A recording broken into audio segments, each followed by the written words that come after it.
Today I'm at the German War Cemetery at Cambe, where there's about 21,000 German soldiers buried here. We're actually pretty close to the Omaha beach landings, and this is the largest German cemetery in Normandy. During the Battle of Normandy, in the summer of 1944, the United States Army Graves Registration Service established two burial sites for American and German soldiers near the village of Cambe. When the war ended, the German dead remained in Cambe. Their number grew to approximately 8,000 due to the additional interments. In 1954, the German War Graves Commission took over one of the most extensive makeshift Second World War cemeteries in France. More than 21,000 soldiers have now found their last resting place here.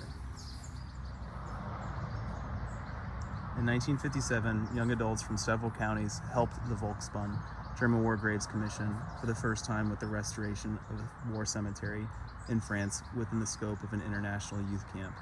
Robert Tisser, the Volksbund's head architect from 1926 to 1959, greatly influenced the design of Cambe Cemetery.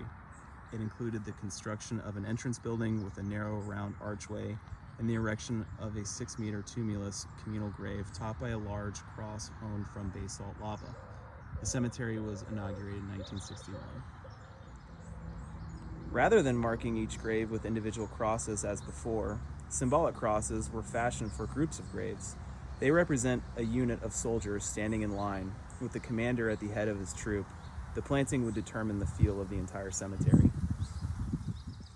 Each gravestone marks two soldiers.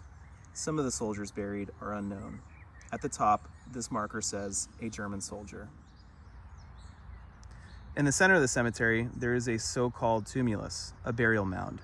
It is 5.6 meters high and has a diameter of 24 meters and is topped by a high cross that is 4 meters high and stands on a plinth.